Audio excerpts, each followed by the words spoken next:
Hello and welcome to Oweleketv News. I am Antonia Nwokolo. The news headlines. Atiku slams TINUBU'S economic policies. National power grid restored after collapse. On the foreign scene, Trump got the Middle East right. And in sports, 2026 World Cup opening game to take place at Mexico City's AZTECA Stadium.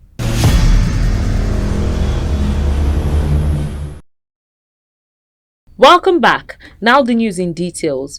Former Vice President Atiku Abubakar strongly criticizes President Bola Tinubu's economic strategies, alleging they crush hopes and induce despair among Nigerians. In a Sunday statement, Atiku points to the adverse impact of Tinubu's removal of the fuel subsidy during his inauguration, citing a shrinking private sector, small business emasculation, and the departure of multinational companies from Nigeria. He argues that Tinubu's 2024 budget lacks concrete ideas for economic transformation, labeling it a business-as-usual exercise filled with wasteful expenditures that won't facilitate growth or empower citizens for a decent life. The former vice president urges Tinubu and his economic management team to acknowledge their missteps and failures, advising them to seek guidance from those with a better understanding of the economic terrain. Atiku emphasizes the need for a more informed and strategic approach, stating that Tinubu's initiatives are chaotic and lack the capacity to address the adverse impact of the new subsidy regime and the free-floating exchange rate policy. Parents and authorities of Apostolic Faith Group of Schools Oweleketv shared the harrowing journey to secure the freedom of the abducted school children and teachers. The 5 kidnapped pupils were released on Sunday after their families paid a 15 million naira ransom, and the kidnappers, in an unusual demand, insisted on receiving fried rice, energy drinks and cigarettes in addition to the monetary payments. According to the school proprietor Gabriel Adesanya, the driver who was kidnapped along with the pupils and staff members was killed, and his body is yet to be found. Despite negotiations and the payment of the ransom, the kidnappers reduced their initial demand of 100 million naira.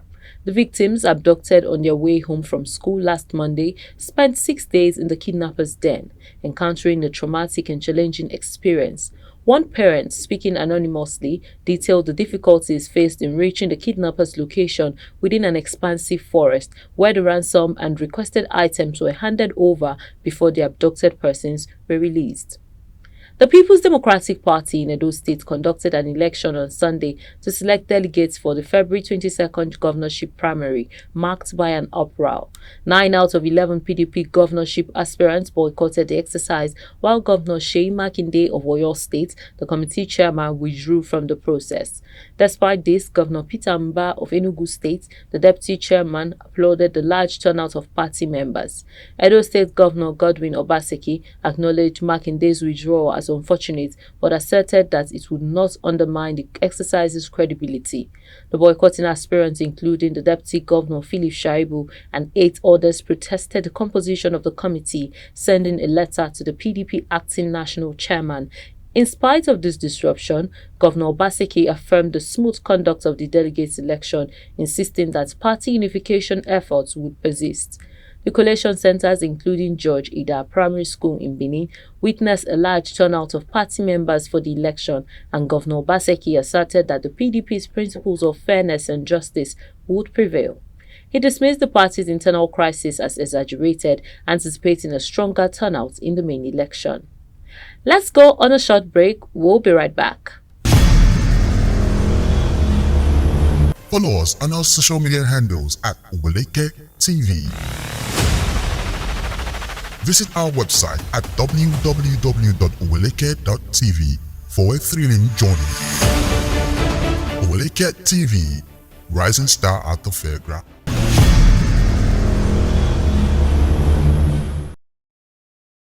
Welcome back. The Lagos State government announced that the disbursement of 750 million naira in trader money to 15,000 traders across the state will commence this month. The Commissioner for Agriculture, Ms. Abisola Olusoya, disclosed this during the Lagos Food Systems Champion Sensitization event in Mushin. Governor Babajide Sanwo-Olu initiated the financial intervention in December 2023, stating that each beneficiary would receive 50,000 naira from the government, and each local government would submit 200 100 names. Olusoya further revealed that the state government plans to establish more food hubs across Lagos to generate additional employment opportunities, especially for women. The creation of these hubs aims to empower small farms, control waste, and enhance food security by stimulating the agricultural sector. The commissioner emphasized that agro-logistics food hubs would improve product quality, explore markets, and boost exports of agricultural products, strengthening the sector's growth. Olusoya also mentioned the upcoming fresh food agro-hubs for Agege and Aja, along with the Central Food Security Systems and Logistics Hub, as initiatives to enhance agricultural output and livelihoods of farmers and communities. After hours of nationwide blackouts, the transmission company of Nigeria has successfully restored the national grid, which collapsed for the first time in 2024. The collapse resulted from a partial grid disturbance around 11:21 on Sunday. According to TCN, this incident affected the Ibom Power Island, supplying transmission substations in Eket, Ekim, Etu, and Uyo. TCN attributes the lingering power outages to gas constraints, and they initiated immediate restoration efforts. The grid is now fully restored, according to TCN's General Manager of Public Affairs, Ndidi Mba. A 40-year-old boy, Mushin Ibrahim, lost his life in Jibia when a J5 Peugeot bus being chased by Nigerian Customs Service officials rammed into bystanders on Saturday.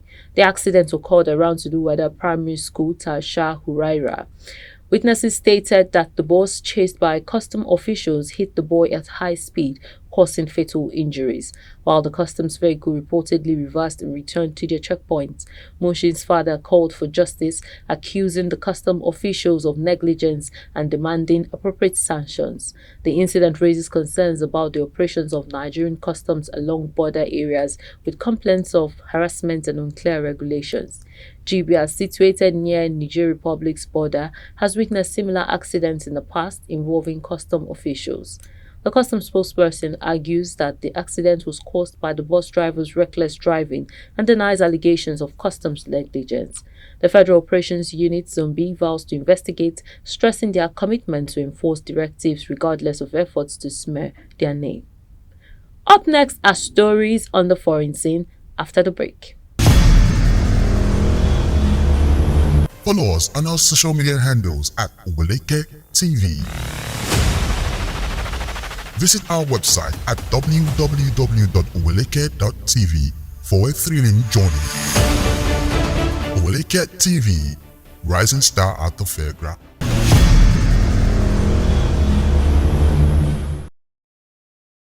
Welcome back. On the foreign scene, former Senator Joe Lieberman criticizes President Biden's Middle East policy, arguing that trusting Iran is a mistake.